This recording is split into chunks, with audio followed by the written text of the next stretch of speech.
Okay, we're going to do a live scripted kid pitch AA game to get you used to something different and new. Just when you thought you were getting the hang of coach pitch, here comes kid pitch. So just as a friendly reminder, for the kid pitch, they're only going to be pitching for 3 innings. So innings 1 through 3 are kid pitch, with adult coach pitches stepping in certain scenarios, which we will go over in this 2-inning live scripted situation. And then the other thing to remember is that innings 4, 5, and 6 will go back to the coach pitch rules. So being a AA scorekeeper is kind of upper level stuff, because you guys have to know not only one way of scorekeeping rules, but 2 ways. So applaud to you. That's kind of a heavy load, so I appreciate you guys. Okay, so quick refresher on the book. I have everything just like like we've practiced for coach pitch. The umpires listed, and if you're not doing this, please note now. We should be doing it by now. The visiting team. I do that first on the left-hand side of the scorebook. Visiting team indicated with the V, home team indicated with an H. Date of game, very important. Place, your name as a scorekeeper. We're not writing the time until first pitch is thrown, or preferably when the umpire turns and says start of game, but I highly doubt that's happening with single and AA. So just when first pitch is thrown, you're writing down that start of game is when that first pitch is thrown. The lineup with the players' jersey numbers and positions in the first inning. And you're doing the same thing for the home side. Something different with kid pitch is that we're also going to be tracking the pitch count and pitches per inning for each pitcher. So on the visitor side of the book, you're going to be writing the home side's pitcher. So you're going to look over, and when you find who is position 1, that's going to be player white, number 15. Where you indicate that, you can do it in a couple different places. I like doing it, there's 2 boxes on the bottom that relate to the pitcher. One is just says, jersey number, pitches, all this other stat stuff that we don't do that here. And then this pitches by inning. What I do is I just put the pitcher, the jersey number, and the last name of the pitcher. And there's plenty of spaces to add. And if for some reason you go over the allotted spaces, you could then go ahead and utilize this box and just fudge. Don't worry about what these spaces mean. We're going to use them for something specific, because you may end up using more pitchers than what's indicated space-wise here. So you don't need to worry about the first initial, just get the last name of the kid. And then you're going to see the innings in these boxes here. Okay, so home side pitcher is on the visiting page, and visiting side pitcher, who we found over here, position 1, Sismonic. Okay, number 9, Sismonic. So that has to also be added when you set up your book. The other thing you're going to do is a pitching affidavit. I'm not going to waste time going over pitching affidavit stuff because there's a separate video for that. The expectation is that you guys are watching that video, because it does talk about reverting, which is a whole thing, and how to close it out, and the routines. Please watch the video about how to close out a game. It's very important. The only time that you will be providing a brand new pitching affidavit, because we do house them in the blue folders for each field, is the very first game that you play kid pitch in. And then as the season progresses, because you're going to be going through many pitchers per those 3 innings, the form will be filled up pretty quickly. Once the form is filled up, you as the scorekeeper will provide a new form to add to the old form. It's a cumulative form situation. So first game, we're providing it. Please watch close of game video, because it tells you how to visit both sides to get both people to sign it, both managers, your own team and the opposing team. And then you hand the form back to that manager, whoever's team it is, because you're going to have 2, and you're going to remind them as they sign it. They're going to be definitely double checking the date of the game, because your days of rest are going to be dependent upon this correct date. Take the time to make sure that date is correct. And then they're going to sign everything, and then you're going to say to them, please hold on to this form and please have it at the next game. It is not going to be acceptable for a manager to show up at any game after the first game that you provide this document and say, I don't have the form, I forgot it, my dog ate it, my kid ripped it up, whatever. None of those things are acceptable. This form is for player safety. We take it very seriously. And when I say we, I mean Little League International takes this form very seriously. So I understand we're going to give each other grace, but we're going to support each other in remembering how important this form is. Our duty as a scorekeeper is to be communicating that and reminding the managers how important this is, and that it is their responsibility to be housing it and providing it at the following games. Okay, so you're going to be having one of these filled out. You can pre-fill it out, and please use your time during games because the pace of the game is going to slow down a bit with the kid pitchers.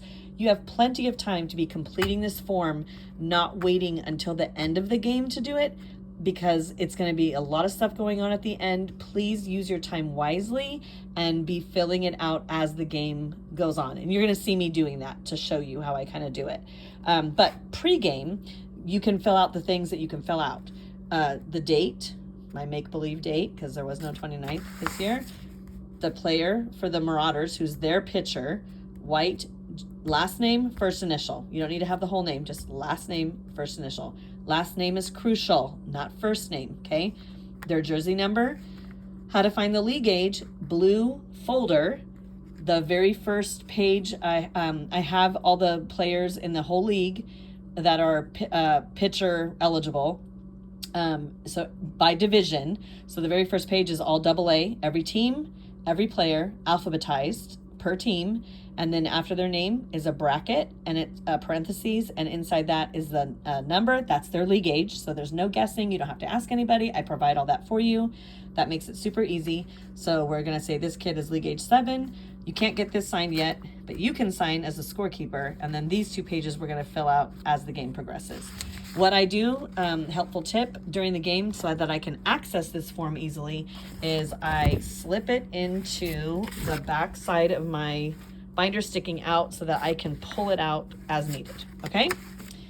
All right, so I'm going to try to give you some scenarios for 2 innings, both sides, and hopefully it will answer questions about rules in kid pitch games.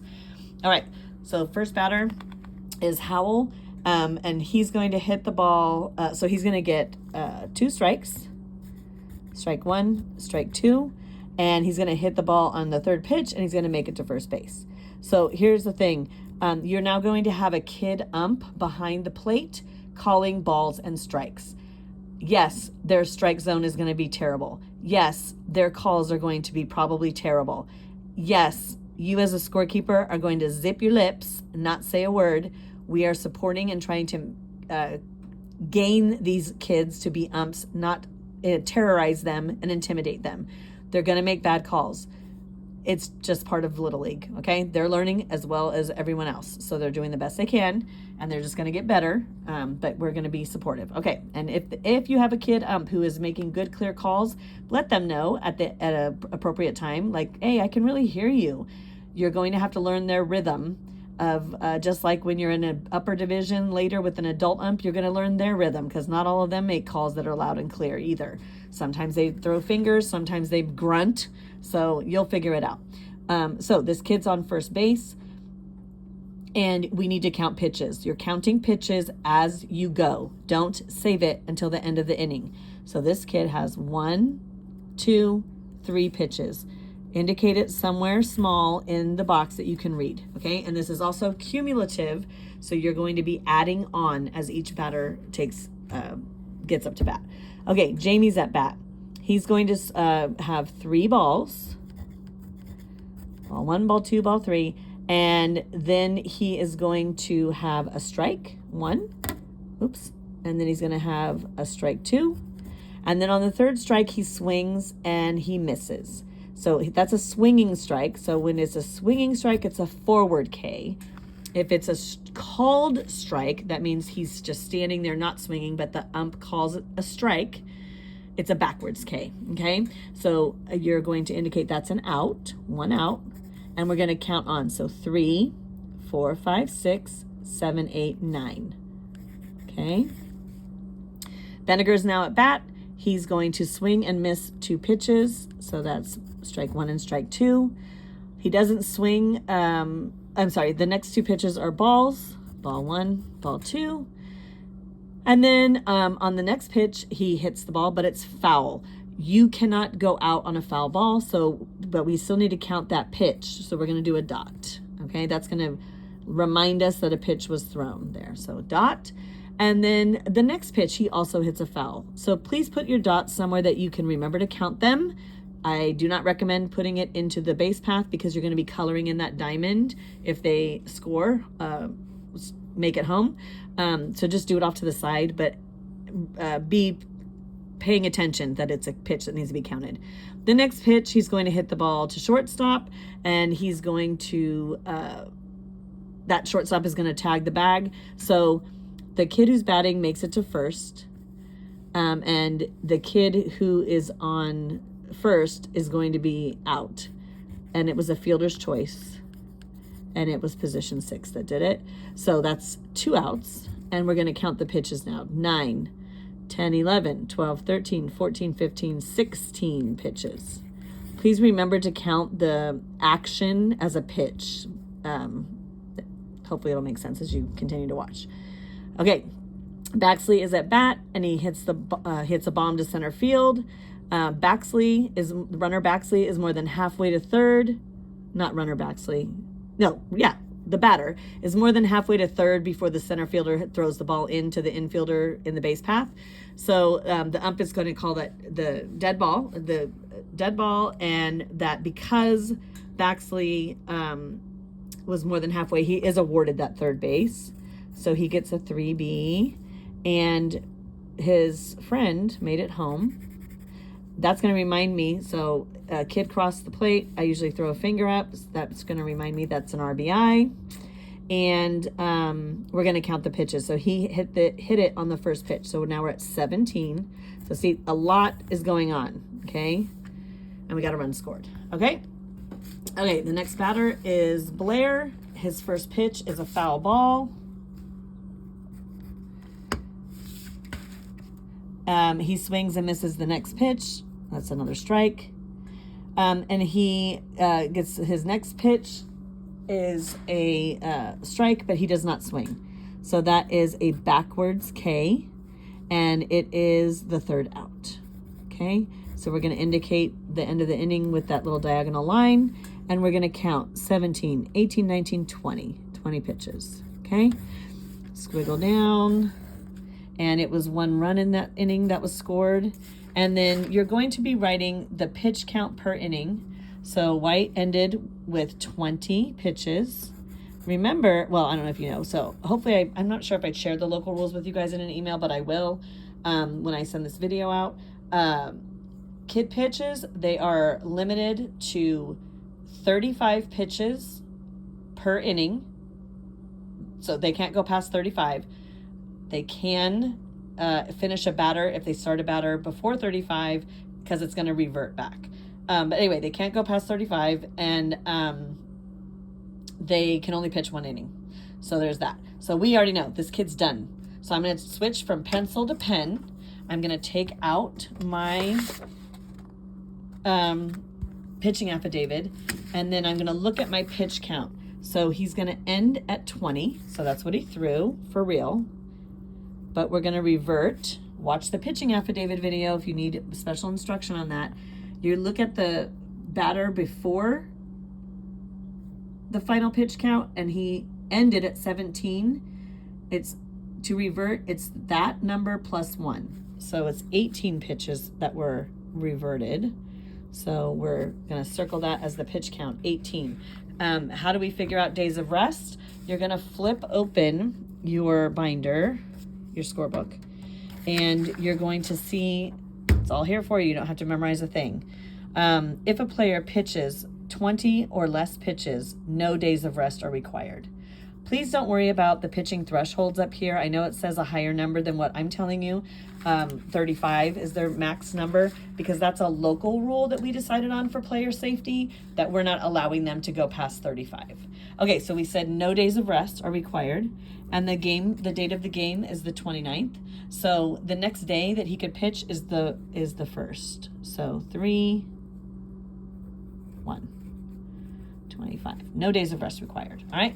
We don't know who the next pitcher is because we won't know until the next inning.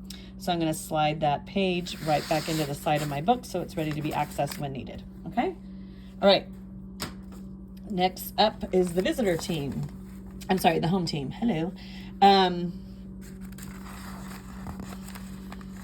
Sorry, I have to get my script ready. Okay. Franzoni is at bat. He swings at the first 2 pitches and misses, so that's 2 strikes. And he hits the ball up the first base line on the 3rd pitch. It rolls way out into deep right, and he makes it to second base before that ball is thrown in, so he gets a 2B. And the pitch count is 1, 2, 3. Eisner is at bat on the first pitch. He hits the ball to deep left, way out, and he makes it to second base. His friend scores. That's an RBI, and that is 4 pitches because he hit it on the first pitch. All right. The next batter, he is going to hit 2 foul balls. That's strike 1 and strike 2. On the 3rd pitch, the kid pitcher hits the batter.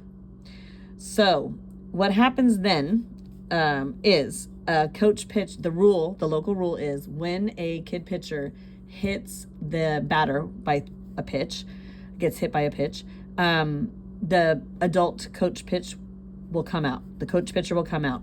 You need to, while that's happening, track, and then you can either do it by bracket or just by counting. I like to draw a little box around what the kid pitch ended with.